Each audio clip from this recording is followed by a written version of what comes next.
আসসালামু আলাইকুম, সবাই কেমন আছেন? আলহামদুলিল্লাহ, আমি এখন পুরোপুরি সুস্থ। আমার নাম মনোয়ারা সুলতানা, আমার বাড়ি কাপাসিয়া, আমার বয়স 60 বছর। আমি গত 17 সাল থেকে এই হাঁটুর ব্যথায় ভুগতেছিলাম। হাঁটুর ব্যথার জন্য নামাজ চেয়ারে বসে পড়তে হয়েছে।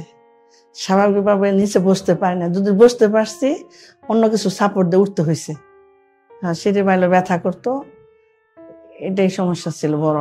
আর রাত্রে ঘুমাইলে এই ঠ্যাঙ্গের নিচে একটা কোলবালিশ দিয়ে ঘুমাইতে হইতো, নাহলে ব্যথা করতো। বেশিক্ষণ হাঁটাহাঁটি করলে বা বেশিক্ষণ দাঁড়ায় থাকলে পায়ের পাতা ব্যথা করতো। গত 5 বছর আমি এটা নিয়ে অনেক যন্ত্রণার মধ্যে ছিলাম। এটার জন্য আমি বড় বড় অর্থোপেডিক ডাক্তার দেখাইছি, 7 থেকে 8 জন। ডাক্তাররা ওষুধ দিলে আমি খাইলে ব্যথা মুক্ত থাকতাম, আবার বাদ দিলে ব্যথা বেড়ে যেত। এটা আমার জন্য স্থায়ী সমাধান ছিল না। এরপর থেকে আমি স্থায়ী সমাধান খুঁজতেছিলাম যে কোথায় গেলে এটার সমাধান পাবো।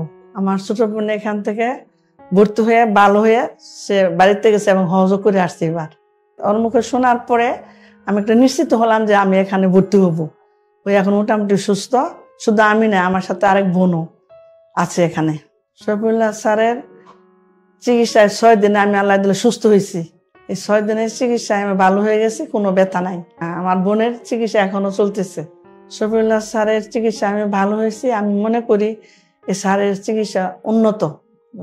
এতদিন যা ডাক্তার দেখাচ্ছি ওদের কাছ থেকে আমি সুস্থ হতে পারিনি, আমি ভালো চিকিৎসা পাইনি। ভালো চিকিৎসা শফিউল্লাহ স্যারের কাছ থেকে ভালো হইলাম। যে মেয়েটা ফিজিওথেরাপি দিচ্ছে ওই মেয়েটা অনেক ভালো। মনে হয় আমার কত আপনজন, আমার মেয়ে এরকম লাগে। 3 বেলায় থেরাপি দেয় এবং অনেক ভালো, অনেক সুন্দর করে সে থেরাপি দেয়। সবাই দোয়া করবেন আমি যেন সারা জনম সুস্থ থাকি, এবং আপনারা দোয়া করেন আমি যেন সারা জনম সুস্থ থাকি, যতদিন বাঁচি আর কি, আর যেন অসুস্থ না হই।